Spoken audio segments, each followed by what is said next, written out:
It's time for the Coach Groves Show, where we sit down with the head coach of the Darlington Tigers football team and talk about all things Darlington School football. Now we go live to Matt Davis and Ian Griffin, who are standing by with Coach Wayne Groves. Well, actually, it's just going to be Matt Davis and Coach Wayne Groves today because Ian Griffin is on a fishing trip, and I should say with a PH and not just the F there, because he's into the band Fish and they're in town and doing a couple of shows. But he'll be back with us on Friday night. But we're going to have a good time today. This is the Week 5 edition of the Coach Groves Show. And, Coach, it's hard to believe that after Friday night's game, going to be smack dab in the middle of the season. How did we get to this point? I know we anticipate it coming, and then when it gets here, it seems like it flies by, so. But, it's been a good season so far, and, we're ready to hit the halfway point and then, hopefully take it on to the second half in the playoffs. So we're looking forward to it, and the kids are fired up and ready for a good ball game this Friday. And we're super excited about it as well. And, of course, one of the things we're going to focus on during the show today is the fact that, you're getting ready for that second part of the season, which is obviously your region play. The non-region games are over, and we're going to dive into that in just a little bit. But I thought the first thing that we would do, Coach, is to talk about the previous game. You guys went down to Mableton at Whitfield Academy last week, final non-region game of the regular season. Didn't get the result that you were looking for, but there were really some bright spots throughout the game. So I wanted to start with the positive there and talk about the aspects of the performance from your team that you felt went strong and some things that you can build on from the performance last week, Coach. Well, it's no secret that, we've had a bunch of starters out, 8 starters out last week. And so, but able to go out and still run the football and score 28 points and do some good things on offense, I thought is definitely a positive. And then, right now we're getting a ton of young guys, some, experience and some quality reps. So hopefully when we do get the guys back healthy, we've developed a little more depth that, and got those young guys, some, 4 freshmen on defense that played a lot. We're playing third string safeties last week. But those guys are getting some valuable game experiences against a really good playoff football team. And so we're learning. So when you can do those things, even though you lost the game, there's still some lessons to be learned. And, we're going to use those to get better and learn off the film and then try to correct those things and keep moving forward this week. And, Coach, on that note, obviously we talked about a couple of bright spots in the game. Obviously there were some things in the game that you guys went right to the film and started to try to fix and those sorts of things. And a lot of that has to do with, obviously you pointed out the injuries and having guys that had a ton of reps and stuff like that and getting those things worked out. But what were some of the areas of improvement that you guys identified, looking at the film and that sort of stuff from last week's game in particular? Well, some good things that happened is, we ran the football really well, like I said. The only time we really got stopped is we stopped ourselves. We had 4 turnovers in the ball game, 2 fumbles and 2 interceptions. Anytime you're the -4 in the turnover ratio, you're going to have a really tough time, winning a ball game. Almost, the statistics will say almost 0% chance when you turn the ball over 4 times. So, again, ball security, 100%, taking care of that football. That's the most important thing in ball games. So, you got to do that. In the secondary, some young guys, we got to get better communication, in the secondary, making sure that everybody's on the same page. And that's the main thing. So we didn't do that very well. So, we didn't get the right checks, sometimes the different formations that we wanted to be in. But, when you're playing 4 freshmen on defense and some young safeties, sometimes that happens. So it's a learning experience for them. But to get those live bullets and to get it coached this week, we're going to be better for that. Well, Coach, last week our Honeymoon Bakery icing on the cake player of the game was a young man named Matthias Selle, and his role was elevated after Game 1 injuries to a couple of guys at the B-back position, and he has really stepped up and quickly became, an impact player for you, and he had a really big game. So what can you say about the way that this young man, has stepped up for the team, has been running the football and the other things that he does to help the team? Yeah, well, like a lot of the guys, he's been baptized by fire real quick. But I love Matthias Selle. He is a great young man. He's one of those throwback players. He's tough. He's not your typical freshman. And each week he's gotten better. If you've watched the games, You know, he's doing some better things every week. He's running the ball really hard. He's getting more explosive out of that B-back. But he shows up every day with a great attitude. He's got a great work ethic. You know, he's got a smile on his face. And he just wants to do what he can to contribute for the team and do his little part. But he's going to be a huge factor for us for 4 years. I mean, you're starting to see some really bright spots of him carrying the football, and he's gonna factor in on defense at linebacker in the next few years as well. But you know, he's a key part of what we do, you know, now, and he's going to be definitely a key part in the future of what we do on offense. And Coach, you know, one of the aspects about the game last week, I was just thinking about as we've been talking today. You've got an unusual schedule in which 6 of your 10, regular season games are on the road. And then, of course, with all the road trips down to Atlanta, I know that you guys will play, you know, any team, anywhere, anytime, that sort of thing. But it does have to be nice that all the road trips down to the Atlanta area are done for this part of the season. Yeah, they're definitely behind us, you know, and you know, that's always stressful anytime you go into Atlanta because you never know what kind of traffic you're going to get. You know, your logistics can always be thrown off. So to be able to stay on, Highway 27 and be, you know, within an hour or less of the next few games, it's definitely a luxury for us. So, you know, that's a good thing. Absolutely. And also a good thing to get, you know, your first region game of the year at home, which is going to take place this Friday night. We're going to get to that in a little bit. But before we take our first break, any other standout performances from last week that you want to make sure to point out before we start moving forward? Obviously, on our next segment, we're going to talk about the black shirts and a few more things there. A little bit later on the program, we'll talk about your upcoming opponent, the Haralson County Rebels.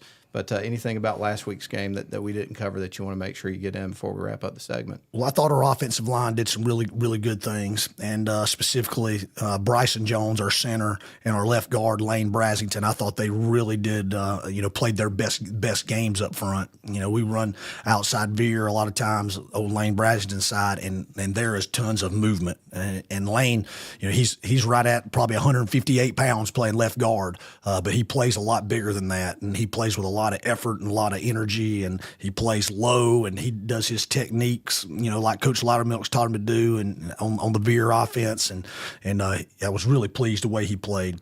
Bryson did a good job on defense. You know, he took a lot of double teams and held his own in there and played really well. And then Jace Donaldson also had a really good game. You know, he's over 100 yards receiving, 100 yards rushing. So. Those 3 guys really stood out, you know, as far as last week's game goes.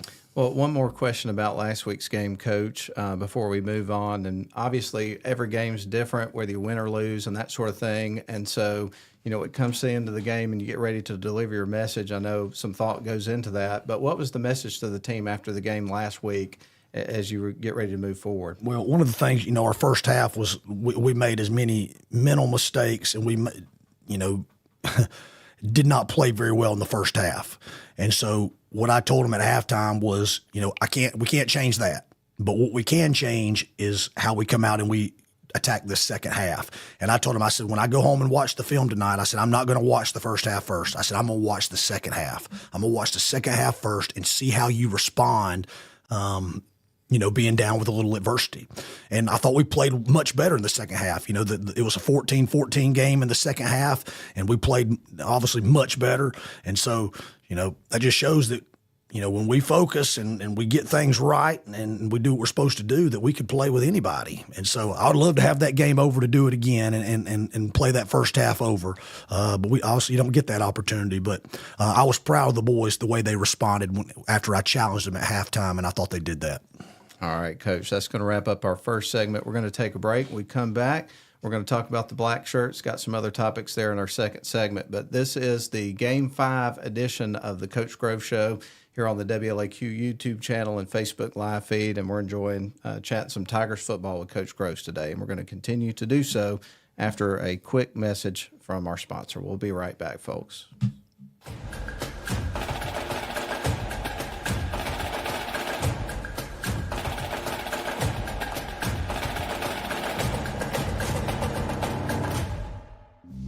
Are you shopping for a new car, truck, or SUV? Riverside Auto Group has a location to meet your needs. Browse their selection online at riversideautogroup.com or visit with them in person at Riverside Chevrolet GMC in Rome, Riverside Toyota in Rome, Riverside Nissan in Rome, or Riverside GMC Cadillac in Cartersville. Locally owned and operated by the Welburn family since 1974. That's Riverside Auto Group.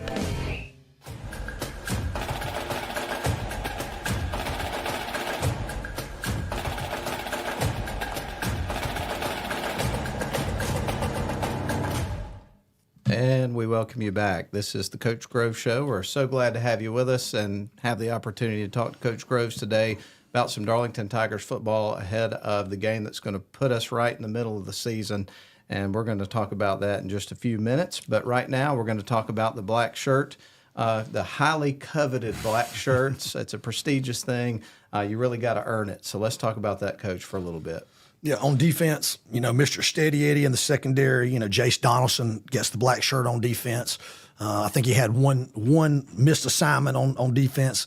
And I tell the guys, if you can have four or less, what I call non-commits or missed assignments on defense, and you played pretty well. So I thought Jace played really well in the secondary. On offense, Lane Brasington, I know I mentioned him earlier, but really got some good push on the left side right there playing offensive line. So Lane Brasington from his efforts gets the offensive black shirt. On special teams, this is a guy we've talked about, and he keeps getting more and more playing time. He is on every special team now, but a freshman linebacker running back, Mike Barron, if you saw on the opening kickoff, he went down.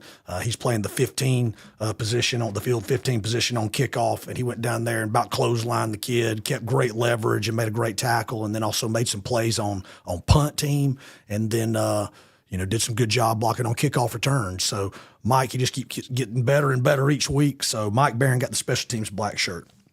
On simulation offense, we gave two. We always like to give it to linemen that do a really good job. So my freshman German, Nicky Brust, who is going to get some more playing time on the offensive line this week, he did a great job on simulation offense. He never comes out. He's either in there on offense, when we're doing offense, or we go simulation offense, he's in there on offense. So Nicky did a great job. And then Trey Moore, our starting corner, he jumped over on simulation offense when he wasn't in there and did scout team tailback and did a really good job of running the football and gave us a great look. So we gave two simulation offense awards this week just because both of those guys gave such great effort. So Nicky Brust and Trey Moore get the simulation offense. And then on defense, he's a guy that gets out there every day and he tries his best to make us better. And he's won a black shirt before, so this will be his second one. And he also got one back in the spring. But this is my free safety sophomore, Ray Liu. He's my guy from China, but he's done a really, really good job, and he keeps getting better and better in each week. So Ray Liu gets the Simulation D black shirt. Fantastic, and congratulations to all those young men for getting the black shirts this week. Well, I thought we could spend just a few minutes, Coach, talking about Region 6A D1 in general, since you're getting ready to start region play. And I'll just list the teams that are in this region, but you've got Haralson County, Pepperell, Heard County, Model, Temple, Bremen, and, of course, the Tigers. And when I read all those teams, I'm like, every one of those teams is a good football team, and it feels like on a good trajectory. So as tough as Region 6A D1 was last year, I think by and large, from top to bottom, it could be a better region this year because it feels like a lot of teams have improved. So tell us a little bit about the region from your perspective, Coach, and how you would describe the level of football that the fans are going to see when they watch any of these teams line up against the other. Yeah, I mean, it is a really competitive region. We got 6 really tough games coming up, and there's none that you can a team on our schedule you say, oh, well, they're a cupcake. Every team has got good players. Every team in this region has a lot of returning starters playing. So it's going to be a very competitive region. These ball games are going to come down to fourth quarter. Play here, play there, and all over the region. I think Herd's the defending champion in the region, and they've got a ton of starters back. But again, you got Pepperell is much improved, Temple's much improved. Haralson County was 1-3 at this point last year. Now they're 3-1, and they haven't given up many points. They're playing really good defense and they're running the football. So it's going to be a lot of tough physical football. in the next 7 weeks are going to be really fun for a fan just to watch this unfold and see some really good competitive football games. We're super excited about it, man. No question about that. And then this is the second season of the current classification cycle. And I think that even after a full year of it last year, my eyes cross when I look up the power rankings and stuff like that and all the formulas. So I won't ask you to go into all of that. I guess it is what it is. You get out there and obviously try to win the games, and then the chips fall where they fall. Yeah. But competing in the region is still something, even with the power rankings and everything like that, that elevates the excitement and intensity. Every team that participates wants to compete for the region. I know that's a big deal. So what does that mean to you as you get ready to embark on this part of the season to get into those region games? Well, for us as the coaches and the players, we try to break the season up into 3 parts. You have your non-region games, then you get into region games, and then playoffs. So we're hitting that second part of the season. And so, when region play picks up, it means your intensity's got to pick up. The level of play has to pick up. And you have to do that if you're going to be successful. So I feel like we've had, some good practices this week. I feel like the players have been spirited. We're going to get some guys back that have been banged up. So we got that to look forward to. I think that's given the team a little bit of an energy boost this week. But yeah, we're looking forward to Friday's game. Oh, absolutely. Well, one more question of this segment, and then we're going to take another break and shift our attention to Haralson County, which we've touched on just a little bit so far. But as we get ready to do that, in what ways do you think that your team has improved most during non-region portion of the season as you get ready for this second part of the season? Well, we're battle tested. Mm-hmm. We're battle tested, and as we're starting to get some guys back, like I said, we've gotten some second backup guys, some third string guys, a lot of good reps. So, hopefully those things are going to help us. When we get into the third quarter, fourth quarter, maybe we can rotate some guys in there, keep our guys a little fresher than we normally would. So, we're looking forward to competing and having a good ball game on Friday, and I think our kids will be ready. Well, this is the Coach Grove Show, and our second segment now concludes. We're going to take a break. When we come back, we're going to shift our focus to the opponent this week. It's the Haralson County Rebels, as we talked about earlier, a much improved team. Looking at the record and a lot of familiar names on the roster, again, that you guys have seen the last year or so. So we're going to take a break. We'll come back and talk about those guys. But this is the Coach Grove Show, and we'll be right back.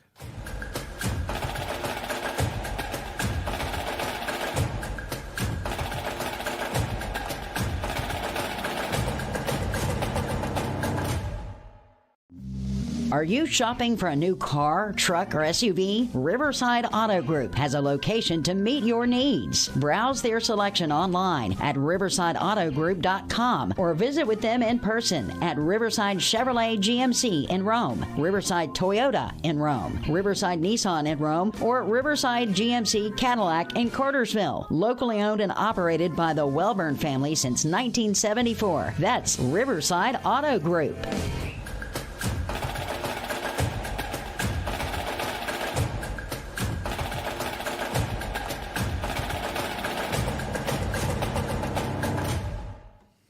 All right, we welcome you back here to the Coach Grove Show and our Week 5 edition of the program. So glad to have you with us and glad to have the opportunity to talk to Coach Groves a little bit more here on the program. And now we're going to start talking about the opponent this week, and that's the Haralson County Rebels. And when you look back last year, Coach, at their record, they only won one game, which absolutely shocks me because they were a super competitive team. I know they gave, lots of teams lots of headaches throughout the course of the season. And now, as you mentioned in our previous segment, they're off to a 3-1 start, got a lot more confidence coming into the game. So, when you look at the film on this team, obviously one of the things that I know you see when you look at the roster is a lot of the same guys are back from last year. You already mentioned that. So what stands out about the way these guys play, Coach? Well, it's a typical Haralson County team in the fact that they're big up front. They have a big offensive line. They've got a couple of skill guys that they get the ball to that can really be problems. On offense, they're going to be based out of 2 tight ends, single wing offense. So they got, 3 backs back there that can carry the ball, and they got their big offensive line up there. They love, power plays, counter plays, ISOs, traps, sweep game, and they even run some quarterback counter. And then they'll break out of the 2 tight ends and get into some twins formations, and they're really good at the screen game, and they're really good at their combo routes. out there to keep you honest, so you just can't just load the box 100% all the time. So they keep you honest on that way. On defense, they've been a 3-4 team. They're pretty multiple. Cover 2, cover 4. You may see them in some even front, some 4-man front as well, or maybe in some 3-3 stack. So we've worked all those things. And they play really hard. They play hard, and they're a good football team. They're much improved, so they're playing with confidence. Now from they tripled their win total already since last year, and so it'll be a good test for us, but one that we're up for the challenge for. Well, Coach, let's talk about some of their dudes. You've mentioned some of the things that they do well. So who are some of the guys that really makes things go for this Rebels football team? Well, the guys I want to mention, they've got like 4 guys that play both ways, not necessarily all the time, but a good majority of the time. Number 2, he's a receiver, running back, cornerback. That's number 2, Joel McCoy. He's a sophomore. Their wing back and cornerback, number 1, Kemp Boyd. Those are their 2 athletes they try to get the ball to the most. Number 10, running back, Jax Brown, who's a sophomore. He's the other guy that carries the ball a lot. And then 2-way guys up front. They have a big offensive tackle. Their best one and their best D lineman is number 77, Jacob Kilgore. He's 6'2", 290. He's 6'2", 230. He's a senior. And then their center and nose guard, number 63, Walker Ward. He's 5'10", 230, and he's a senior. On defense, their 2 linebackers stand out, as well as their 2 corners that we just talked about. But their linebacker number 5, Luke Edwards, he's 6 foot, 185 pounds senior. He's the best one, I believe. And then number 8, Branson Williams, who's a senior, 5'10", 185 pounds. They're all pretty good players. And I know we've talked about this a lot over the last few weeks, Coach, and we're going to continue talking a little bit more about this Rebels team in this game. But one of the things that's been impressive about the Tigers fans this year, whether you guys have been at home, which has been kind of limited, this is only your second home game of the season so far, or on the road, the Tigers fans have been showing up for the team for sure, and they've been into the games and loud and that sort of thing. So I know you would expect a big crowd and some enthusiastic Tiger fans to be at the game coming up on Friday night. It's going to be fun. Yeah, there's definitely a buzz around campus because we're getting to come back home and play at Lakeside, and so I expect a big crowd, and I expect the Tiger alums and the bleacher creatures and all that to make a difference in the ball game like they did a few weeks ago when Ridgeland came to town. So we're looking forward to it. And this is just out of curiosity, but obviously we've referenced the fact that most of your games are on the road this year. How does that work out with the schedule? How it works out? How many home games you get versus how many road games and that sort of stuff? I know it's different year to year. Yeah, I mean, ultimately you'd like to make it 5-5 and then have your scrimmage. Unfortunately, the way it worked out where teams needed certain games, ended up being 6 home games last year and 4 this year. We had our scrimmage at home, so really 6 and 5 as far as the games go, home and away. So it's not as terrible as it seems. Yeah. And some of those road games are behind us now. So, we're not worried about that anymore. We're just worried about playing football. Oh, 100%, 100%. Well, on that note, man, Rebels coming to town. What are your keys to success this week as you open up region play against Haralson County? Well, the things we've been working on, we got to take care of the football. Obviously, every game, that's extremely important. It's probably the number one factor in wins and losses from high school to college to NFL is your turnover ratio. So we got to take care of the football. We have to have better communication on defense. We've got to get lined up. We got to play the call, and then we got to be great tacklers. The last thing, it's been a premium this week that we're working to keep improving on special teams. We want to score, set up a score on special teams. Kickoff return, it's the first play of the offensive drive is what we tell them. And so we got to get better in those areas. And so that's what we've been working at. So hopefully we're going to make some big plays on special teams and the practice will pay off. Well, Coach, we always wrap up, our last segment and the show with Ian's question about, the uniform combo, but he's not here to do it. So I'll deliver the question today. What's the uniform combo coming up here for the next home game? For the first time this year, we're going to go on the purple on purple. So we're going to be the purple people eaters. I love it. That's awesome. This week, and, that's always been a good combination for us. So hopefully it'll give us some energy, excitement, and kids will be fired up to play Haralson County in the purple on purple. Super excited about it, man. Well, thank you so much for your time. As always, it's been a pleasure to talk some Darlington Tigers football. And we'll be excited to be there on Friday night and get ready to watch you guys open up region play against the Rebels. It's going to be exciting for sure. Yeah, we're going to be looking forward to it. Be there, be loud, be early, and help pull these boys on because, like I always say, they feed off the fans' energy and they feed off the crowd. So let's come give them the best we possibly can. Our kids will play hard, and they'll represent Darlington in first class, correct way. Chris Hunter Stadium, Lakeside, the place to be. Friday night, opening up region play. That's going to put a wrap on this episode of the Coach Grove Show. Thanks for your time, Coach. We appreciate you, man. Thank you, guys. Go Tigers. Go Tigers. Well, that puts a wrap on the program. We hope you enjoyed the show. And, Tigers and Rebels locking horns in just a little bit. So stay tuned. So long, everybody. Thank you for tuning in to this week's edition of the Coach Groves Show. We invite you to join us again next week as we discuss all things Darlington football with head coach Wayne Groves. Go Tigers!